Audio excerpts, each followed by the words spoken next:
Yeah, okay. Yeah, okay. That was pretty good. So it's Halloween night, and some stuff is going down.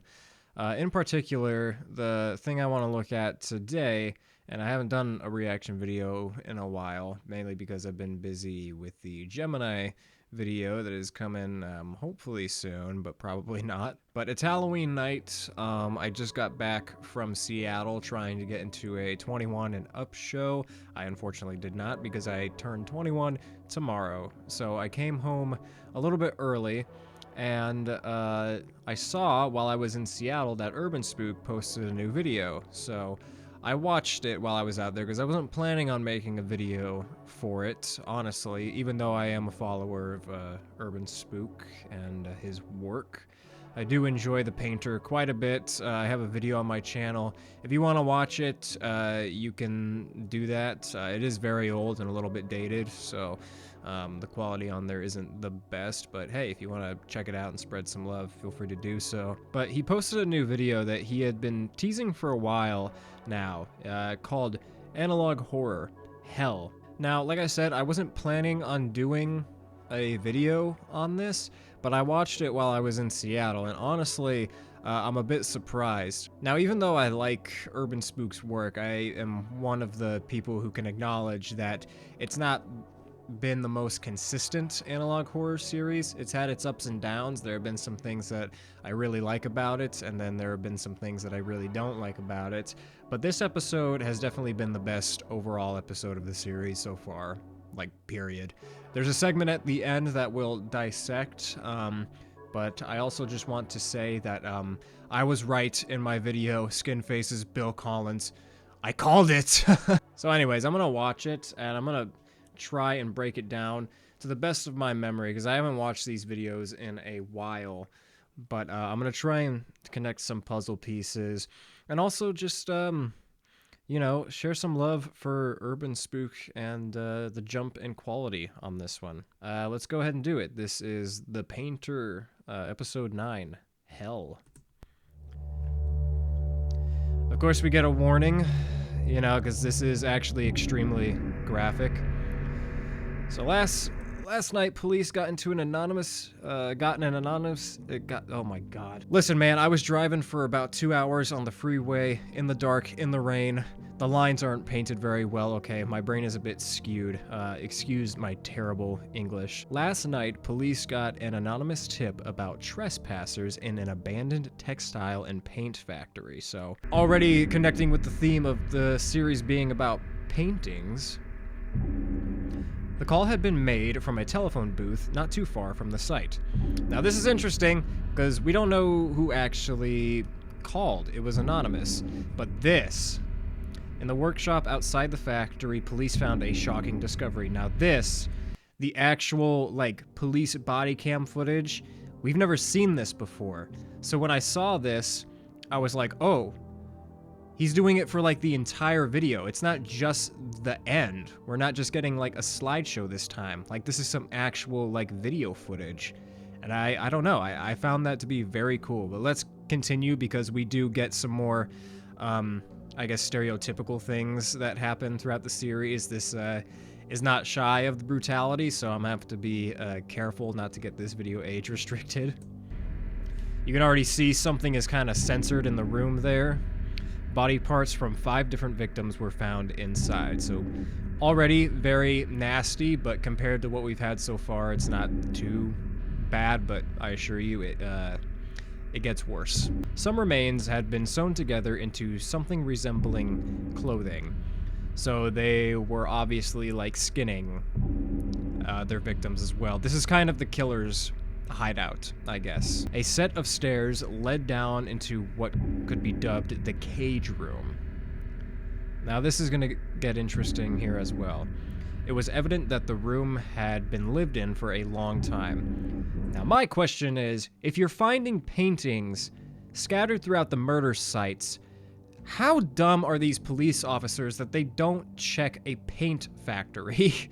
Like, obviously, that's where you would want to check if these killers are leaving paintings at the sites, but logic doesn't play a huge part in this series. As you'll see, this video just keeps on piling bodies into the body count, it's kind of ridiculous. But anyways, let's move on. We get some more actual body cam footage. The missing remains of known victims as well as an unidentified body were found. So, known victims. And also, I like how there's no sound for the actual footage and we just get the music. That's always been a good thing about this series, is the music. It feels like when you're watching those tapes from like Sinister, you know, it has that same vibe where it's just the creepy sound effects and music mixed in with the disturbing imagery. Very cool. Like Chef's Kiss. Just this great droning in the background. The room was oozing with the stench of death. And the first time I read that, I did laugh because it was like, yeah, okay, this is an Urban Spook video. But it is part of the enjoyment. Like, I think he's playing into it at this point, so I gotta respect it. Like, you can say, like, oozing with the stench of, like, I don't know, blood or something, or blood and vomit or whatever. A body in the state of severe decay was found on the mattress. We don't know who that is. It's heavily blurred. This video was actually taken down, apparently. On the table in the room, there was a camera along with 3 photos. And of course, we're gonna get shown the photos. Here are the photos. Now, this is actually kind of funny, and I'll tell you why. But I follow Urban Spook on Instagram, so I've actually seen these pieces of art, which is interesting. You know, we got kind of like this, it's like GIMP-looking dude. Very creepy. And I have seen this. This is on his Instagram as well, although this looks edited to be the actual, like, killer. So, I believe her name is Mona. The Reddit users for Urban Spook's Reddit found that out by using the phone number on to like this like crossword thing that he posted on his Instagram. I didn't find this out, the community did, but yeah, her name is Mona, so almost like the Mona Lisa, you know. So keeping in track with the theme of, you know, paintings. But apparently she likes to get freaky with corpses, so that's gross. Now this is also very gross. A bowl outside the cage was filled with human urine, but that's not what I'm talking about. You will see here in a sec. Inside the cage, the missing remains of Corey and Margaret Beck were found, sewn together. Now, if you don't remember Corey and Margaret Beck, I don't know how you could forget such a thing, but this was like the most controversial episode of the series. In the walls, 2 children who were brutally killed, and the details were just kind of laid out for you without warning. This is where the rest of their bodies are. So, yeah, I don't know how people are gonna feel about that. I don't know how I feel about it, but at least we got some kind of explanation. This video ties up a lot of loose ends, I'll give it that. We also don't really know who's recording, because it just seems to be one person. I would assume it's a police officer, though. Beside the mattress stood a bucket containing several male genitalia. Oof. Can we identify the victims by their genitals? God, that'd be great, wouldn't it? Inside the factory itself, more gruesome discoveries would be made. Really? Really? Get some more footage. Like, it just uses the footage a lot. Okay, now, here's something interesting, because people have been wondering about this painting from the very first episode that was titled Hanging Jimmy. So people were like, what's the explanation behind Jimmy and his death? Because we hadn't heard anything. Most of the paintings get explained throughout the series.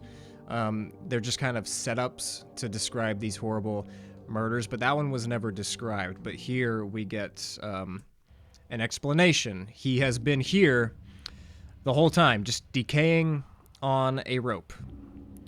And his full name is Jim Lee. And there was another body in there, but the other was unidentifiable. Deeper inside the factory, police found what would be dubbed the paint room. And now here's where we get our famous painting segment of the Urban Spook video. Here, several paintings could be found. Oh, but of course, it wouldn't be an Urban Spook video without some paintings. One of them seemed to be unfinished. That's the one right there. It looks like Skinface, who we actually learn more about in a little bit. While most are unknown, some of the paintings could be linked back to victims as far as 5 years ago. So this has been going on for a while now. Here are the paintings.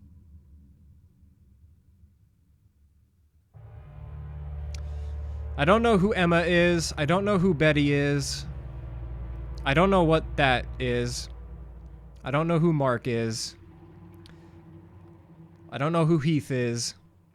The Collins, now this is... God, that's horrible. If you remember the episode The Lighthouse, we focused in on the Collins family, and there was the big thing about, like, who is Bill Collins, you know, this officer who had this creepy smile, but his entire family was basically just drugged, mutilated, and then shoved into a barrel underneath this lighthouse establishment. So as you can see here, this is a visual representation of this family just kind of being molded together in a mass of flesh, teeth, and eyes. Yeah, so that's horrible to think about. And then the untitled one, which looks to be a painting of Skinface. So now this is interesting. The ceiling of the next room, the missing Jones family were found. Now, I actually don't remember the Jones family. Like I said, I haven't watched this series, but we're going to figure out what happened to them. And,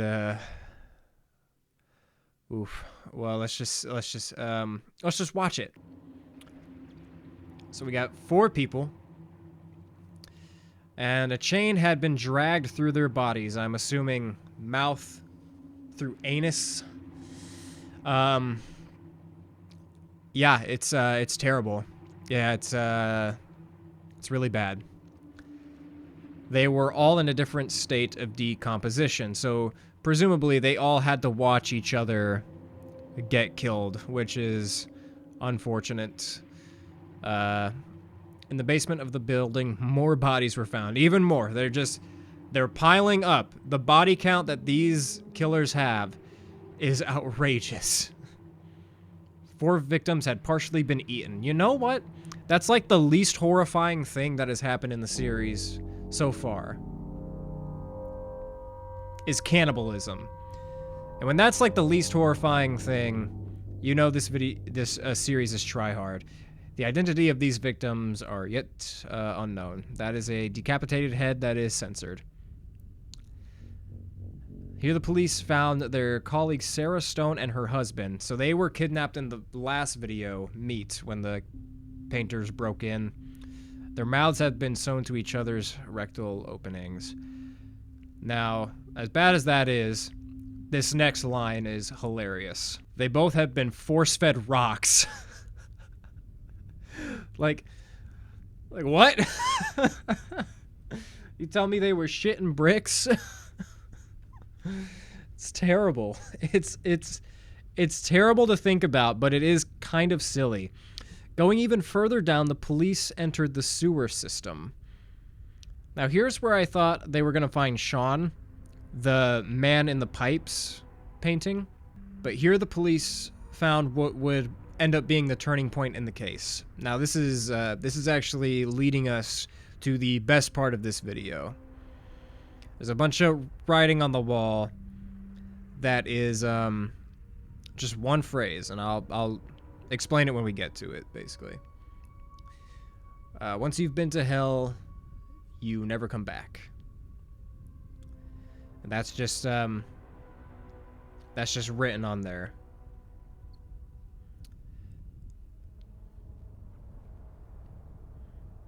I love the zoom in on there.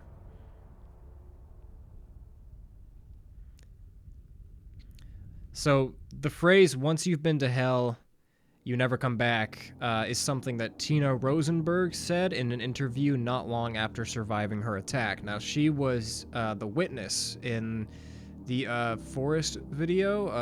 I think the video was just called Witness, but she actually got away from these painters after, I believe, having her arms cut off or something like that. Something horrible happened to her. She had been dismembered in some way, but she actually got away and managed to do an interview where she said this phrase, which obviously the painters were agitated by, I guess, because they just wrote it down all over the wall, and you'll see how this pays off here in a second. Oh yeah, and we actually get a clip of her interview as well. And I don't know if he actually filmed this himself or if it's taken from somewhere, because this is the same girl from Tina's picture. Do you think that you've recovered from this ordeal?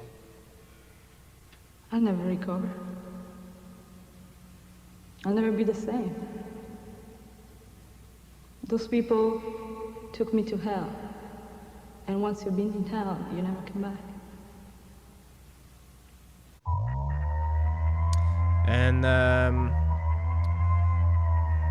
this prompted authorities to conduct a wellness check on Tina, who was living with her mother at the time. Officer Nathan Cole, who is going to be the MVP of this series, was called to respond because he was in the area. So they decided to conduct a wellness check, and the following scene plays out. And this is where we get some actual police body cam footage. And I was so surprised because we have not gotten anything like this from the series so far.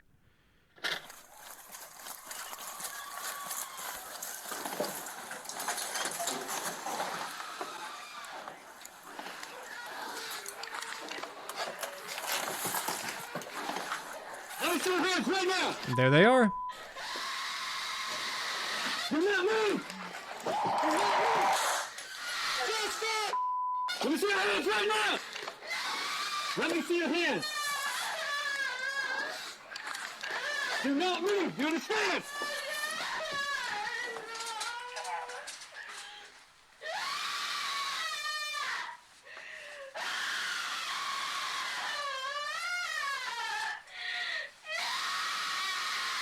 She's smiling. You can actually see her smiling. That's crazy.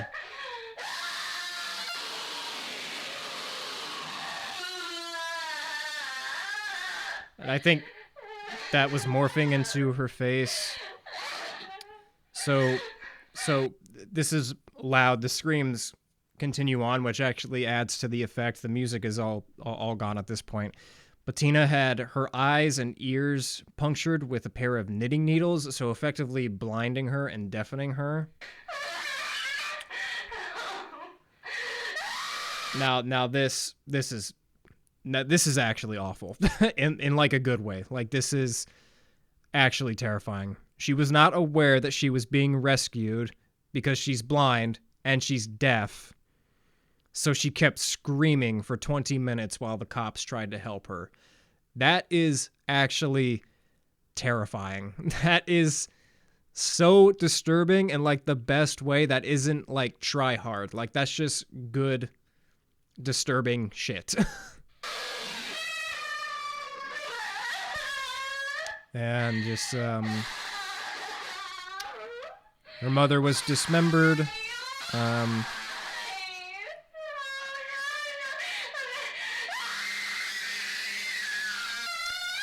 God, that's terrible to listen to. Oh my gosh.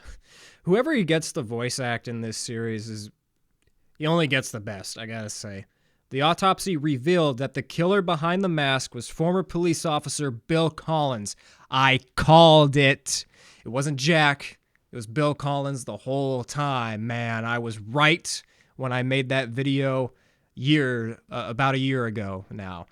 But yeah, he's dead now. This freaking dude who has been haunting my sleep for like weeks after watching the series got shot in the face, and it's so satisfying. Get put in the ground, you awful, disgusting human being. You terrible human being. He is also missing his arm, which explains the third arm in the wax video. People were theorizing about that, but now I think that's actually confirmed. And yeah, it's Bill Collins, so some of us were actually correct, myself included. I don't want to hit play. I hate listening to the screams, but we're almost done here.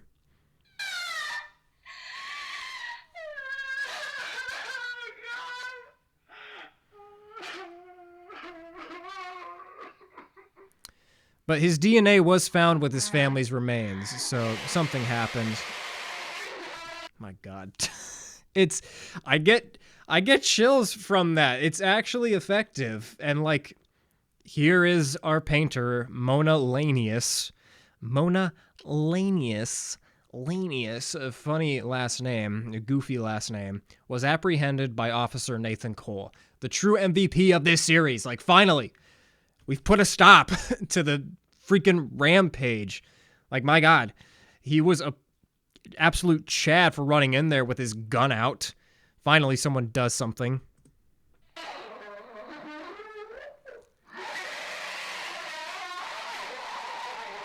She confessed to more than 100 murders and is awaiting trial. Now, something tells me that Mona is either headed for a life sentence or the death sentence.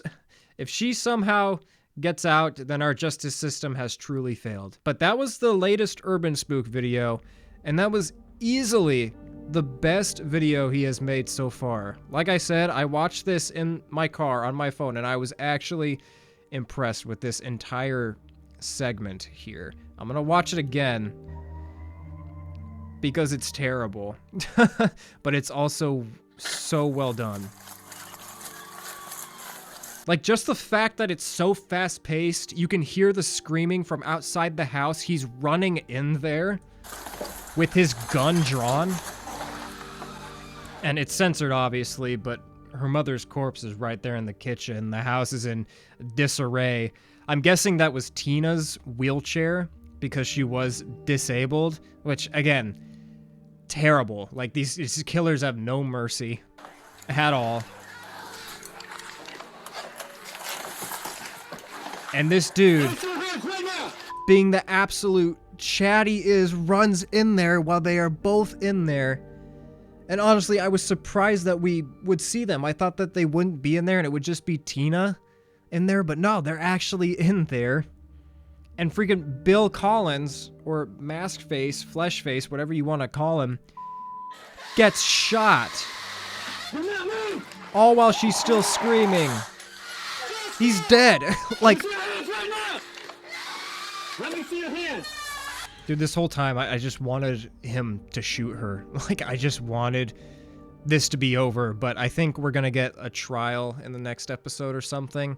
But you can clearly see Mona smile at the end.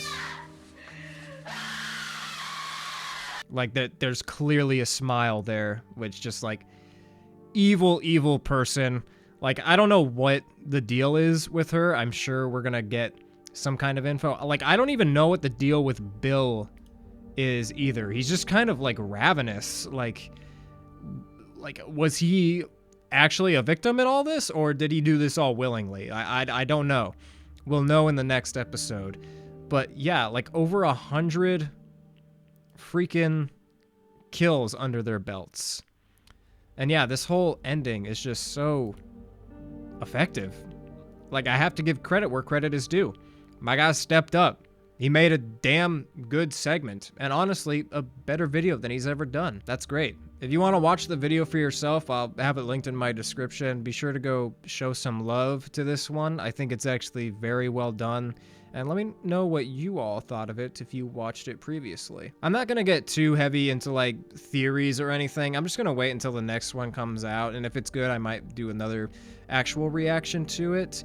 I was just curious and I was in Seattle. Otherwise, I would have done a full reaction video to it if I had known it was going to be this high quality, because it was genuinely surprising. But yeah, this series isn't, like, super complicated on the story front. Especially right now. I think it's coming up on its final tape. So, yeah, I'm not going to analyze too much. I just wanted to, like, make a video showing Urban Spook some love because, you know, there's some real talent here, and I think if he focuses up on stuff like this and gets some nice resources, he can make some really good stuff. Anyways, that's gonna be all for me. Happy Halloween. I guess when this will get posted, it's after Halloween, and I'll be 21, which is weird. I can legally buy alcohol. That'll be awesome. It'll probably help me edit this Gemini video because Gemini is creepy, man. But yeah, thanks for watching. I don't know how to end videos. Bye.